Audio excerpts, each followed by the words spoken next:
Good morning Indians. सत श्री अकाल, आदाब, नमस्ते। हम सभी ने 15 अगस्त को अभी हर्षोल्लास के साथ मनाया है। प्रधानमंत्री मोदी जी का भी भाषण सुना है। हम सभी ने खूब पतंगबाजियाँ की और खूब सारे मिठाइयाँ खाई हैं। लेकिन इस सब के बीच शायद हम एक चीज़ बहुत दिन से सोच रहे होंगे और कभी ना कभी आपके भी मन में आया होगा कि 15 अगस्त के दिन जो है लाल किला पे ही क्यों फहराया जाता है झंडा। हर एक प्रधानमंत्री जवाहरलाल नेहरू से लेके प्रेजेंट प्रधानमंत्री नरेंद्र मोदी तक, जबकि देश में कुछ जगह कुछ मॉन्यूमेंट्स के मुग़ल मॉन्यूमेंट्स के नाम बदलने के लिए भी मुहिम चल रहा है। कई जगह जो रोड जो है उसका नाम बदल दिया गया है। मुसलमान के रोड पे नाम था, उसका नाम बदल दिया गया है। तो आखिर ऐसा क्यों है कि जो मुग़ल साम्राज्य में जो बनाया गया था, जो मॉन्यूमेंट्स बनाया गया था, उसको अभी तक उसके ऊपर फहराया जाता है? तो इसके पीछे एक लंबी हिस्ट्री है और वो हिस्ट्री हमको मुझे लगता है कि हम सभी भारतीय होने के नाते हम सभी को जानना चाहिए। और इसके पीछे क्या रीज़न है मैं आपको अभी बता देता हूँ, संक्षिप्त में बताऊँगा।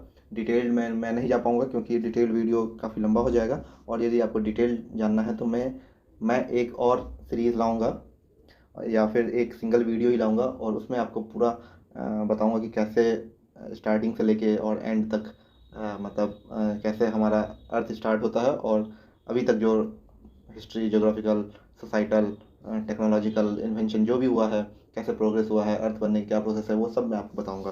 तो इस चैनल पे यदि आप नए हैं तो लाइक एंड सब्सक्राइब कर दें।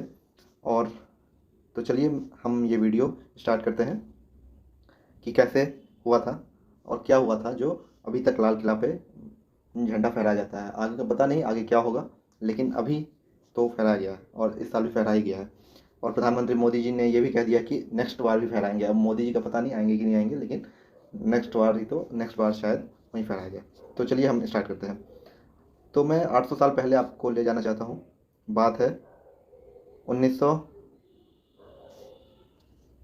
जल्दी होगी मेरे से, बात है 1191 की।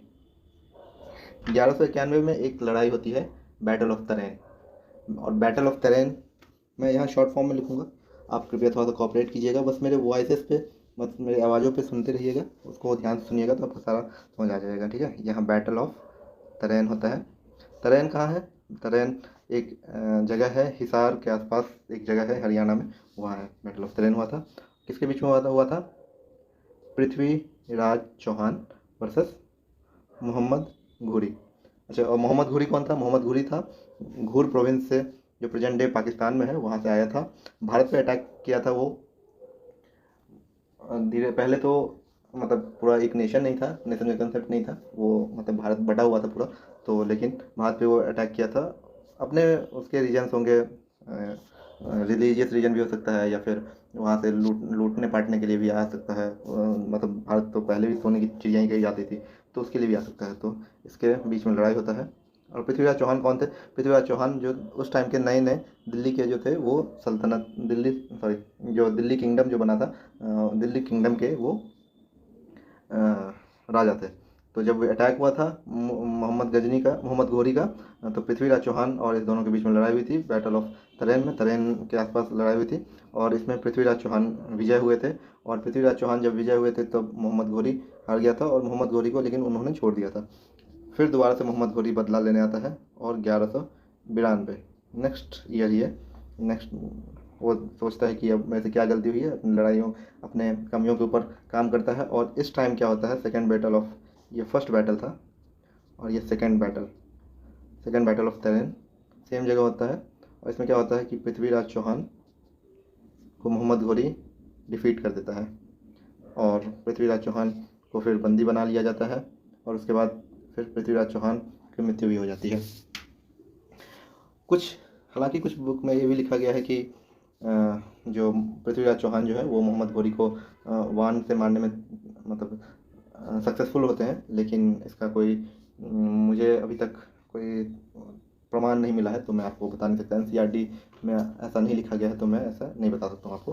ठीक है, मेरा सोर्सेस बेसिकली एनसीईआरटी है और कुछ और एडवांस रिसर्च है, थोड़ा सा न्यूज़पेपर भी है। तो इसमें मोहम्मद घोरी की विजय हो जाती है और पृथ्वीराज चौहान का डिफीट हो जाता है। यहाँ से मोहम्मद घोरी दिल्ली में अपना राज करना स्टार्ट कर देता है। और फिर नेक्स्ट मोहम्मद घोरी के साथ बहुत सारे स्लेव्स आए थे। तो एक स्लेव का नाम था, उसका नाम था कुतुबुद्दीन ऐबक। हाँ, आपको कुछ कुछ याद आ रहा होगा कुतुबुद्दीन ऐबक के नाम से। जी, मैं आपको बताऊं, कुतुबुद्दीन ऐबक ही जो था वो दिल्ली में, यदि आप लाल किला कभी गए होंगे तो आपने देखा भी होगा, लिखा हुआ है वहाँ। और कुतुबुद्दीन ऐबक ही जो है वो दिल्ली में जो कुतुब मीनार जो है वो कुतुब मीनार बनाया था। ठीक है, महरौली के आसपास जो कुतुब मीनार है, कुतुब मीनार कुतुब मीनार है, कुतुबुद्दीन से आप याद रखिएगा, कुतुब मीनार जो है कुतुबुद्दीन ऐबक ने बनाया था, बनवाना, कंस्ट्रक्शन स्टार्ट किया था 1206 के आसपास। वो ये बना था, राजा बना था, राजा नहीं बना था, वो स्लेव था। स्लेव जो मोहम्मद घोरी जब आया था तो जब जीत गया था बैटल ऑफ तराइन के बाद, तो कुतुबुद्दीन ऐबक को दिल्ली में छोड़ के जाता है कि आप यहाँ मेरा राज संभालिए, और मैं अभी अपने गांव से या जो भी अपने प्रोविंस से मैं अपने वो कहता हूँ वहाँ कैसा मेरा राज चल रहा है, मैं उसको देखने जा रहा हूँ। लेकिन रास्ते में मोहम्मद घोरी की मृत्यु हो जाती है और कुतुबुद्दीन ऐबक यहाँ अपना शासन स्टार्ट कर देता है। और इसी के साथ स्टार्ट होता है आपका स्लेव डायनेस्टी का। स्लेव डायनेस्टी नाम से ही पता है आपको, स्लेव, कुतुबुद्दीन ऐबक स्लेव था मोहम्मद घोरी का, तो इसलिए स्लेव डायनेस्टी से स्टार्ट होता है। इसके बाद कुतुबुद्दीन के बाद आता है इल्तुतमिश। इल्तुतमिश से ही दिल्ली सल्तनत जो है, दिल्ली सल्तनत, दिल्ली सल्तनत दिल्ली सल्तनत का रियल फाउंडर जो इल्तुतमिश को ही बताया जाता है, क्योंकि कुतुबुद्दीन ऐबक जो था वो थोड़ा लड़ाई वड़ाई कर रहा था, तो मतलब इस्टेब्लिश करने में लगा हुआ था। लेकिन दिल्ली सुल्तानत का जो रियल फाउंडर जो इल्तुतमिश को कहा जाता है। उसके बाद इनकी बेटी आती है रजिया सुल्तान। फिर उसके बाद धीरे धीरे धीरे और सारे बहुत राज आते हैं। उसके बाद फिर खिलजी आता है। अच्छा, श्री फोर्ट यदि आप गए होंगे हौज खास में, तो अलाउद्दीन खिलजी ने बनाया है। उसके बाद फिर यहाँ से आता है तुगलक डायनेस्टी आता है। तुगलकाबाद यदि दिल्ली में आप देखते होंगे, बदरपुर के आसपास है, तो तुगलकाबाद आपका इन्होंने तुगलक वंश ने बनाया था। उसके बाद फिर टाइम बीतता है, सबसे ज़्यादा टाइम राज्य किया था इन्होंने, बनाया था किया था तुगलक वंश ने। उसके बाद धीरे धीरे टाइम बीतता है और उसके बाद फिर आपका आता है सईद डायनेस्टी। सईद डायनेस्टी बहुत कम टाइम में रूल किया था। अच्छा, ये तुगलक डायनेस्टी जो है इसी के आसपास नादिर शाह का इन्वेजन हुआ था भारत में, और 1399 के आसपास हुआ था, शायद 1399, हाँ 1399 के आसपास हुआ था। और उसके बाद फिर सईद डायनेस्टी, उसके बाद फिर आता है लोधी डायनेस्टी। लोधी डायनेस्टी, ठीक है। अब हम थोड़ा सा इसको इरेज कर देते हैं।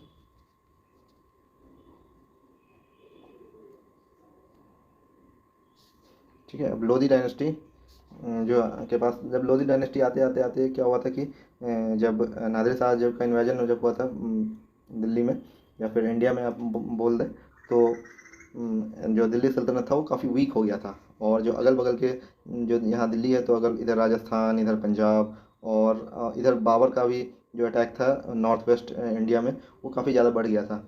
और बाबर यही हाथ लगाए बैठा हुआ था कि कब यहाँ रूल मैं अपना इस्टेब्लिश करूँ, क्योंकि बाबर का भी जो था वो उधर पर्शियन से अम्पायर से भी काफ़ी उनको प्रेशर आ रहा था कि नहीं यहाँ से आपको खाली करना होगा। तो बाबर भी चाहता था कि मैं अपना साम्राज्य बढ़ाऊँ, तो वो इंडिया के ऊपर अटैक करना चाहता था।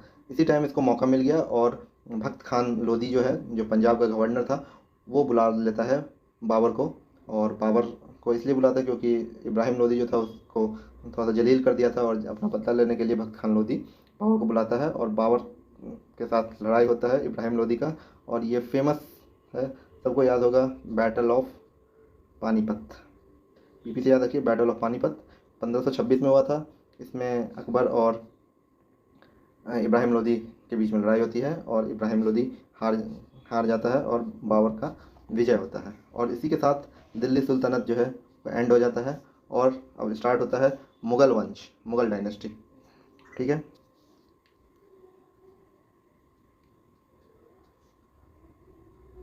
मुग़ल डायनेस्टी 1526 में लड़ाई होता है, बैटल ऑफ पानीपत, और बैटल ऑफ पानीपत के साथ ही स्टार्ट हो जाता है मुग़ल डायनेस्टी का स्टार्ट हो जाता है।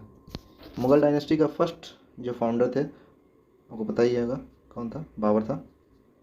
बाबर कॉन्स्टेंटली वार में ही लगा रहता था, क्योंकि उसको इस्टेब्लिश करना था इंडिया में, अपना रूल इस्टेब्लिश करना था, इसलिए वो अपना रूल लगा रहता था। और फिर वो 3 साल 29 में 1526 में आया था, और 1529 में उसकी मृत्यु हो जाती है।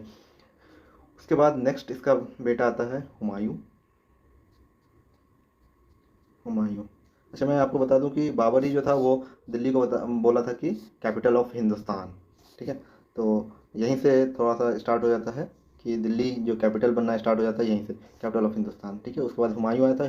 हुमायूं भी बहुत लड़ाई लड़ने लगा था, बैटल ऑफ चौसा और ये सारे बैटल होते होते होते, लेकिन ये डिफीट हो जाता है शेर शाह सूरी जो था, जो सासाराम में रूलर था, उससे वो डिफीट हो जाता है। और फिर हुमायूं को एक्साइल हो जाता है, देश निकाला हो जाता है। फिर हुमायूं वेट करता है शेरशाह के मरने के बाद, और फिर 1555 के आसपास जो है वो आता है, इंडिया आता है। और उसके बाद फिर हुमायूं अपना कुछ साल रूल करता है, और उसके बाद फिर उसकी मृत्यु हो जाती है। अच्छा, इसकी मृत्यु जो है, हुमायूं की मृत्यु भी थोड़ी सी अजीब है। ये क्या होता है कि एक लाइब्रेरी बनाता है दिल्ली में, और दिल्ली में जब अपना लाइब्रेरी से जब उतर रहा होता है तो सीढ़ी से वो गिर जाता है, और सीढ़ी से गिरते ही उसकी मृत्यु हो जाती है। तो सोच सकते हैं आप, इतना बड़ा राजा और उसकी मृत्यु सीढ़ी से हो जाती है, तो मौत का कोई ठिकाना नहीं है, कभी भी आ सकती है।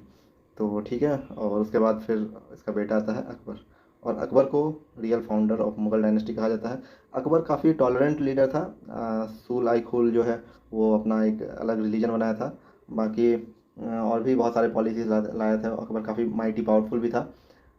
इसकी जो सबसे जो था वो एक्सपीरियंस बहुत हो गया था इसको, 13 साल के ईयर साल में ही वो ये बन गया था, राजा बन गया था। और फिर उसके बाद धीरे धीरे धीरे अपना इसके इसके राज्य में जो सबसे पहले जो नवरत्न थे वो तो पहले भी आ चुके थे, गुप्ता वंश में भी आए थे, लेकिन जो नवरत्न थे वो इसके दरबार में थे। और नवरत्न जो थे उनका मान सिंह और बीरबल, फैजी, ये सारे नवरत्न इसके दरबार में थे। उसके बाद धीरे धीरे धीरे अकबर का रूल एंड हो जाता है, और 1600 के आसपास जो है वो जहांगीर का स्टार्ट होता है। जहांगीर, मैं शॉर्ट फॉर्म में लिख रहा हूँ, आप ये समझ जाइएगा इसको। जहांगीर का रूल स्टार्ट होता है। जहांगीर थोड़ा सा बगावत करता है अकबर के साथ, और फिर उसके बाद अकबर काफ़ी पावरफुल होता है, तो वो तो जहांगीर जीत नहीं पाता है। लेकिन अच्छा, बगावत इसलिए होता है कि आपने शायद मुगले आजम देखा होगा, तो मुगले आजम में पता ही होगा कि आपको कि किससे ये प्यार करता था, अनारकली से प्यार करता था, और प्यार में फिर क्या हुआ था, फिर अनारकली से छीन ली गई थी, और फिर आप जानते होंगे कि कैसे आशिक की क्या हालत होती है। तो अधमरा था ये। तो इसलिए ये अपना ज़्यादा अफेयर में, मतलब स्टेट अफेयर में ज़्यादा काम नहीं करता था। इसकी बीवी थी, उसका नाम था नूरजहाँ। नूरजहाँ नूरजहाँ को ही सारा इसने अपना जो भी राजपाट जो भी था वो दे देता था, और ये अपना शराब वराब याशी वयाशी करते रहता था। ठीक है, उसके बाद नूरजहाँ के बाद जब इसका बेटा आता है, तो इसका बेटा होता है शाहजहाँ। जहांगीर का बेटा है शाहजहाँ, और शाहजहाँ से ही हमारी असली कहानी स्टार्ट होती है। ठीक है, शाहजहाँ। और अच्छा, मैं ये बता दूं कि बाबर दिल्ली में आया था, उसके बाद हुमायूं जो था वो आगरा आगरा के आसपास चले गया था। फिर वो बाहर हो गया था देश से। उसके बाद फिर आया था तो दिल्ली में थोड़ा दिन रूल किया था। उसके बाद फिर अकबर आया था, तो अकबर जो था वो अपना राज्य जो था इधर, क्या कहते हैं, फतेहपुर सीकरी में ही अपना राज स्टार्ट किया था, और वहीं से अपना कैपिटल था उसका। उसके बाद फिर जहांगीर भी आगरा आगरा में ही था अपना। क्योंकि अच्छा, आगरा में बता दूं तो आगरा का जो फाउंडर जो था वो था सिकंदर लोदी। ठीक है, ये आप याद रखिएगा, सिकंदर लोदी, आगरा का फाउंडर सिकंदर लोदी था। उसके बाद अच्छा, हम बात करते हैं शाहजहाँ। शाहजहाँ जो अपना कैपिटल जो था आगरा से शिफ्ट कर लिया था दिल्ली में, और दिल्ली आते ही उसको रहना था, तो उसने एक किला बनवाया और इसका नाम रखा लाल किला।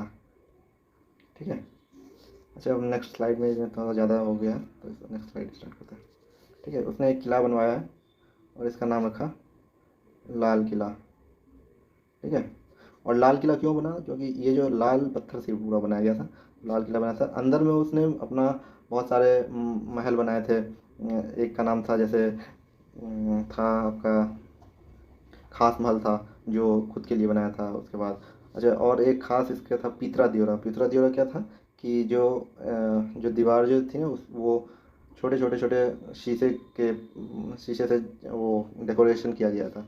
तो इसका पीतरा दियोरा जो था, इसके इसके समय में बहुत ही ज़्यादा यूज हुआ था। और इसका जो इंट्रोड्यूस किया गया था वो काफ़ी पहले कर दिया गया था, लेकिन इसका जो आपको देखने को मिलता है वो लाल किला में देखने को मिल जाएगा। अभी नहीं मिलेगा, क्योंकि इसको ब्रिटिशर्स ने इसको बहुत ज़्यादा नुकसान कर दिया, 80% तक तोड़ दिया। बस बाहर का किला छोड़ दिया उन्होंने, और अंदर से पूरा खोखला कर दिया ब्रिटिशर्स ने। तो हम ये भी जानेंगे कि आगे क्या रीज़न हुआ कि जब ब्रिटिशर्स जब आए थे तो उन्होंने क्यों तोड़ा था, और फिर अ, हमारा जो लाल किला जो है क्यों सिंबल बना, कि नेशनल इंडिपेंडेंस का सिंबल क्यों बना था। ठीक है, हम बात करते हैं। तो अच्छा, लाल किला के बगल से जो ना, इसके पीछे से यदि हम बात करें तो इधर है चांदनी चौक। यदि आप दिल्ली जाएंगे, इधर चांदनी चौक है, इधर इधर है पूरा दरियागंज। ठीक है, इधर दरियागंज है। और दरियागंज इसलिए बताया गया क्योंकि इधर से ना हिम ये यमुना नदी, यमुना नदी का फ्लो था। और दरिया कहते हैं उसको, नदी को दरिया कहा जाता है उर्दू में, तो इसलिए दरियागंज यहाँ का नाम पड़ गया। दरिया के बगल में यहाँ चांदनी चौक है, और चांदनी चौक के जस्ट सामने यदि आप देखेंगे तो इधर जामा मस्जिद है। तो शाहजहाँ ने जामा मस्जिद बनाया था, और जामा मस्जिद अपने टाइम का सबसे बड़ा मोनूमेंट था, उस टाइम का सबसे ऊंचा था। और जामा मस्जिद का गुंबद जो है ना, अभी भी सबसे बड़ा गुंबद है। तो सोचिए उस टाइम में क्या आर्किटेक्ट रहा होगा। ठीक है, तो चलिए हम बात कर लेते हैं लाल किला। और अच्छा, और एक और आर्किटेक्ट की बात करें तो मुगल ने जो एक आर्किटेक्ट बनाया था वो था चारबाग स्टाइल में। ये क्या था कि चारों तरफ बाग होता था। जैसे एक मान लीजिए एक किला है, इसके चारों तरफ बाग हुआ, ये मतलब चारों कोने में बाग होता था, और बीच में उसका जो भी आपका जो भी बनाना था, मॉस्क बनाना था या फिर प्लेसेस बनाना था, वो आपका रहता था। यदि इसका आपको बेस्ट एग्जांपल देखना होगा तो आप पुराना किला देखिएगा, तो ये सेम स्टाइल पे बनाया गया है। ठीक है, लाल किला जो है वो दूसरे स्टाइल पे बनाया गया। इसमें किला है और किला के बगल से जो है नदी गुजरती रहती है। या फिर आप यदि ताजमहल देखे होंगे आगरा में, तो आगरा में भी ताजमहल जो है उसके बगल से जो है वो यमुना नदी गुजरती है। तो ये सारा एक आर्किटेक्ट का था, क्योंकि ब्यूटी दिया जाता था इसके आर्किटेक्ट को, एक नेचुरल ब्यूटी प्रोवाइड करने के लिए ये सब किया जाता था। ठीक है, तो लाल किला हम देख लिए कि कैसे बनाया गया था। उसके बाद फिर अच्छा, और शाहजहाँ जो अपना कैपिटल का नाम जो रखा था वो था शाहजहानाबाद। शाहजहानाबाद। ठीक है, स्पेलिंग में मत जाइएगा, बस मेरे वर्ड्स पे ध्यान दीजिएगा। तो शाहजहानाबाद में हुआ था। उसके बाद फिर शाहजहाँ जो है वो वीक हो जाता है, और फिर उनके बेटे, 3 बेटे होते हैं दारा शिकोह, औरंगजेब और एक और था। तो उसमें दारा शिकोह जो था वो काफ़ी रिलीजियस भी था और टॉलरेंट था। तो शाहजहाँ सोच रहा था कि मैं अपने बेटी को ही, दारा शिकोह बड़े बेटी को ही राजपाट दूंगा, लेकिन फिर आपको पता है कि औरंगजेब जो था वो काफ़ी ऑर्थोडॉक्स था, मुस्लिम ऑर्थोडॉक्स था।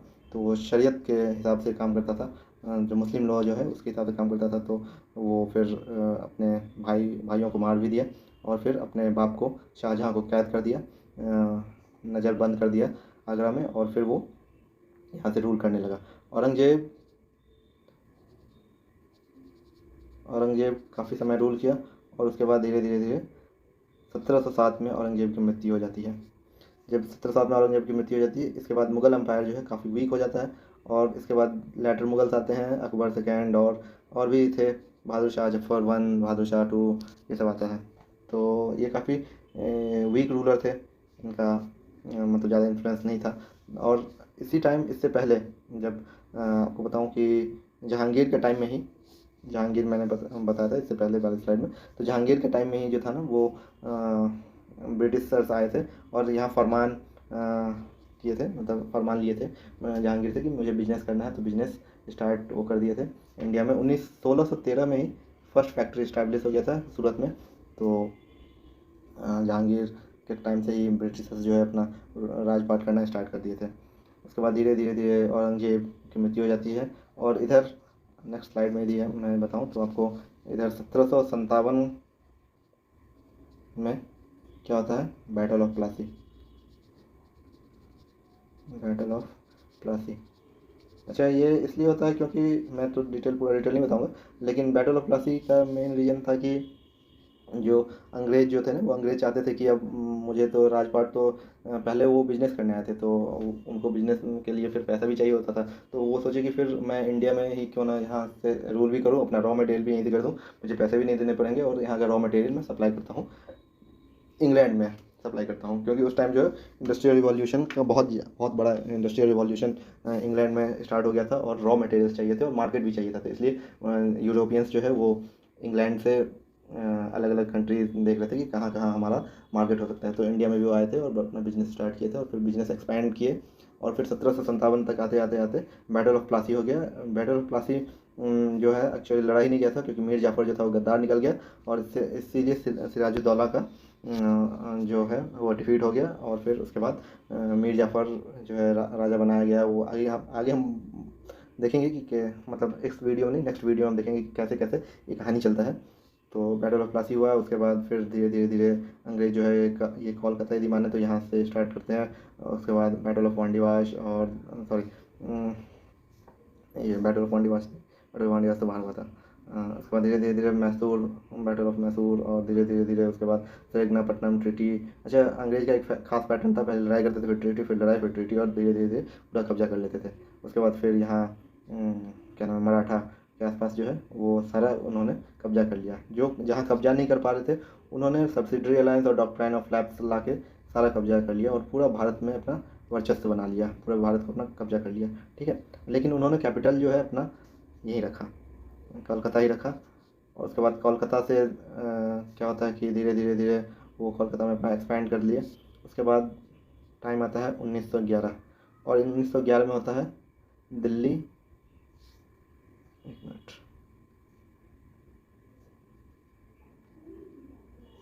और 1911 में दिल्ली दरबार होता है। दिल्ली दरबार में वेलकम किया जाता है जॉर्ज फिफ्थ को, उनका कोरोनेशन होता है इंग्लैंड में। और फिर उसके बाद जो आप गेटवे ऑफ इंडिया यदि देखेंगे मुंबई में, मुंबई के पास जो गेटवे ऑफ इंडिया बनाया गया तो वो जॉर्ज फिफ्थ के जो स्वागत में ये बनाया गया था गेटवे ऑफ इंडिया। तो दिल्ली दरबार होता है, और दिल्ली दरबार में ही जो है कलकत्ता से दिल्ली शिफ्ट हो जाता है भारत का कैपिटल। और उसके बाद फिर आप देखेंगे कि बहुत सारा मूवमेंट चलता है इंडिया में, नॉन कॉपरेशन मूवमेंट, और फिर उसके बाद जालियांवाला बाग हो जाता है। फिर उसके बाद जालियांवाला बाग होता है, उसके बाद नॉन कॉपरेशन मूवमेंट, उसके बाद चौरी चौरा कांड होता है, उसके बाद नॉन कॉपरेशन मूवमेंट को विड्रॉ कर लिया जाता है, फिर सिविल डिसोबीडियंस मूवमेंट चलता है, फिर सिविल डिसोबीडियंस मूवमेंट को भी विड्रॉ कर लिया जाता है, राउंड टेबल कॉन्फ्रेंस, ये सब होते होते होते 1942 आ जाता है। और 1942 में जो quit India movement Gandhi ji ने नारा दिया था, करो या मरो का जो नारा दिया था वो क्विट इंडिया मूवमेंट में दिया था 1942 में। ठीक है, 1942, हाँ थोड़ा सा आप देख लीजिएगा, 1942 है। ठीक है, 1942 में क्विट इंडिया मूवमेंट हुआ था। क्विट इंडिया मूवमेंट के बाद बहुत ज़्यादा गर्मी में जो है वो काफ़ी तेज़ हो गई थी, आंदोलन काफ़ी तेज़ हो गया था। और यहाँ ब्रिटिशर्स जो है 1939 टू 1945 तक जो है वो ब्रिटिशर्स जो है वो इसमें भी लगे हुए थे, वर्ल्ड वॉर सेकेंड में लगे हुए थे। जर्मनी जो है काफ़ी पीछे तक उनको बैकफुट पर धकेल दिया था। यदि कुछ दिन और वार चलता तो हो सकता था कि जर्मनी जीत जाता, और आज जो है वो सीनेरियो कुछ अलग ही होता। तो चलिए ठीक है, जो होता है अच्छा के लिए होता है। तो 1939 में जो वर्ल्ड वार स्टार्ट हुआ था, उसके बाद फिर ब्रिटिशर्स के ऊपर भी प्रेशर होने लगा था कि नहीं आपको छोड़ना है, इंडिया छोड़ना है। और ब्रिटिशर्स को भी बहुत सारे रिसोर्सेज की कमी होने लगी थी, तो वो सोचते थे कि इंडिया वाले का सपोर्ट मिल जाए मुझे वार जीतने में, इसलिए वो धीरे धीरे धीरे जल्दी जल्दी एक्सपेडिट कर दिए थे और प्रोसेस को, फ्रीडम देने के प्रोसेस को एक्सपेडिट कर दिए थे। फिर इसके बाद धीरे धीरे और भी इवेंट्स होता है, ग्लोबल एक्शन प्लान आता है। उसके बाद फिर 1947 तक आपको इंडिपेंडेंस मिल जाता है। लेकिन हम बात करते हैं कि 1942 से पहले क्या हुआ था। तो 1942 से पहले सुभाष चंद्र बोस त्रिपुरी स्टेशन में जब उनको क्विट करना पड़ा था महात्मा गांधी के अपोजिशन में, तो उसके बाद फिर वो जाते हैं पहले जर्मनी जाते हैं, फिर जर्मनी से जाते हैं वो सिंगापुर, और सिंगापुर से जापान जाते हैं, और फिर वो इंडियन नेशनल आर्मी का कमान संभालते हैं, जो मोहन सिंह ने बनाया था इंडियन नेशनल आर्मी, इसका कमान संभालते हैं। और फिर जापानीज़ आर्मी के साथ मिलके वो अटैक करते हैं भारत के ऊपर। क्योंकि भारत के ऊपर इसलिए अटैक करते हैं क्योंकि वो ब्रिटिश राज पे अटैक किए थे, अपने खुद की कंट्री पे नहीं किए थे, ब्रिटिश राज पे अटैक किए थे।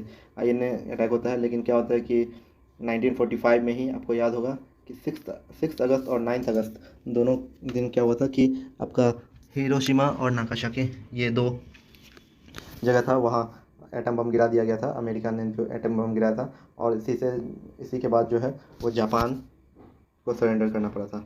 जब जापान सरेंडर कर दिया तो फिर सुभाष चंद्र बोस, जो इंडियन नेशनल आर्मी जो है उसका भी मनोबल टूट गया, और सुभाष चंद्र बोस भी सरेंडर कर दिए। सुभाष चंद्र बोस की मृत्यु हो जाती है, वो राष्ट्र में मृत्यु होती है, वो होती है नहीं होती है या मार दिया क्या होती है पता नहीं मुझे, लेकिन ये अभी भी इन्वेस्टिगेशन चल ही रहा है। 1945 में मृत्यु हो जाती है। तो उसके बाद क्या होता है कि INA ट्रायल चलता है, जितने भी INA के जो सोल्जर्स थे उनको पकड़ लिया जाता है ब्रिटिशर्स द्वारा, और INA का ट्रायल चलता है। ठीक है, अब नेक्स्ट स्लाइड में हम देखते हैं क्या होता है फिर आगे। जब INA का ट्रायल चलता है तो INA का ट्रायल जो स्टार्ट होता है वो होता है लाल किला में। ठीक है, लाल किला के ग्राउंड में ही स्टार्ट होता है INA का ट्रायल। और ये बहुत ही ज़्यादा मतलब इंडियन को सेंटिमेंट्स दिया कि नहीं ब्रिटिशर्स जो है हमारे खिलाफ हैं। और फिर उसके बाद इसमें जो भी एडवोकेट थे तेज बहादुर सुप्रू और उसके बाद थे आपके जवाहरलाल नेहरू और वल्लभ भाई पटेल, ये सारे इसमें पार्टिसिपेट किए थे इंडियन नेशनल आर्मी को बचाने के लिए, जो इनके जो भी सोल्जर्स थे इनके बचाने के लिए ये अपना पूरा प्रयास किए थे और फिर उनको बचा भी लिया गया था। तो लाल किला में ये ट्रायल चला था। तो ये बहुत बड़ा सेंटिमेंट्स हुआ इंडियंस के लिए कि नहीं, लाल किला जो है हमारे लिए एक सिंबल हुआ कि फ्रीडम के लिए, फ्रीडम का एक सिंबल बन गया। उसके बाद फिर 1947 का टाइम आता है। 1947 में बहुत ज़्यादा माउंट बैटन एक अपना ड्राफ्ट सबमिट करते हैं कॉन्स्टिट्यूशन बनाने का, और उसके बाद फिर वो बताते हैं कि क्या होना चाहिए, मतलब डिवीज़न कैसे होगा भारत पाकिस्तान का डिवीज़न कैसे होगा और इंडिया को इंडिपेंडेंस कैसे दिया जाएगा। उसके बाद फिर वो वहाँ ये बिल जो है इंग्लैंड असेंबली में पास होता है और फिर भारत में 15 अगस्त 1947 को आज़ादी मिल जाती है। इसी तरह 14 अगस्त को जो है पाकिस्तान को भी आज़ादी मिल जाता है और भारत और पाकिस्तान जो दो नेशन थ्योरी में जो है बढ़ जाता है, दो नेशन में बढ़ जाता है। उसके बाद 1947 में जब भारत को आज़ादी मिल जाता है तो हमारे उस टाइम के जो प्रेसिडेंट थे जवाहरलाल नेहरू, वो उन्होंने जो तिरंगा झंडा को जो होस्ट किया था वो लाल किले पे ही किया था, क्योंकि ये एक national symbol, national freedom struggle से का पार्ट हो गया था। क्योंकि जो 1857 का जो वार था, फर्स्ट वार ऑफ इंडिपेंडेंस 1857, जिसको वी डी सावरकर ने फर्स्ट वार ऑफ इंडिपेंडेंस बताया था, इंडियन इंडिपेंडेंस बताया था, उसका ये सिंबल बन गया था। जो जब मेरठ के जो सैनिक थे वो अटैक किए थे ब्रिटिश आर्मी के ऊपर, और जब बहादुर शाह जफर को उन्होंने लाल किला पे आके बोला था कि आप ही हमारे राजा बनेंगे। तो एक ये रीज़न हो गया। दूसरा रीज़न आपका INA ट्रायल हो गया। तीसरा रीज़न था कि जब ब्रिटिशर्स आए थे इंडिया में, तो वो फिर कलकत्ता से जब दिल्ली शिफ्ट हो गया तो जो लाल किला के अंदर जितने भी ट्रेजरी थे उसको लूट पाट करके काफ़ी ले गए, और जो भी बचा था उसको सब तोड़ फाड़ दिया उन्होंने और गैरिसन बना दिया अपना वहाँ, मतलब सेना के रहने के लिए जो बना दिया, इलाका बना दिया, वहाँ ठिकाना बना दिया और वहाँ हॉस्पिटल खोल दिया गया। तो एक ये भी रीज़न था कि लाल किला जो है हमारी प्रॉपर्टी है और उसको जो ब्रिटिशर्स ने काफ़ी नुकसान पहुँचाया। तो ये सारे रीजन कंबाइन होकर जो है वो लाल किला बनाया गया, और लाल किला चुना गया कि हाँ, लाल किला के ऊपर जो है वो झंडा फहराना जाना चाहिए। और इसी के साथ जो है वो इंडिपेंडेंस डे के दिन लाल किला के ऊपर झंडा फहराया जाता है। तो उम्मीद है कि आप सभी ने ये वीडियो के थ्रू मैंने जो जानकारी देना चाहा वो समझ गए होंगे, और कुछ गलतियाँ हुई होगी तो काफ़ी आप आप समझ सकते हैं कि यदि मैं कुछ गलतियाँ किया हूँ तो आप इसको माफ़ कर दें, क्योंकि मैं इसको कोई एडिट नहीं किया हूँ, बस सिंगल रीटेक में, बस कोई रीटेक नहीं किया हूँ, बस सिंगल टेक में बस इसको मैं शूट किया हूँ। तो आप इसको देखें, इस वीडियो को। यदि आपको समझ में नहीं आया तो आप दोबारा से देखें, कमेंट कर सकते हैं मुझे, मैं अपनी तरफ से और क्लैरिटी देने की कोशिश करूँगा। और नेक्स्ट वीडियो में डिटेल में और लाऊंगा कि कैसे इंडिया का इंडिपेंडेंस हुआ 1857 से 1947 तक जो है का जो टाइम है, वो 90 ईयर्स का जो टाइम है, वो कैसे इंडिया के लिए काफ़ी क्रूशियल था। तो धन्यवाद। इस वीडियो को लाइक शेयर और सब्सक्राइब करें।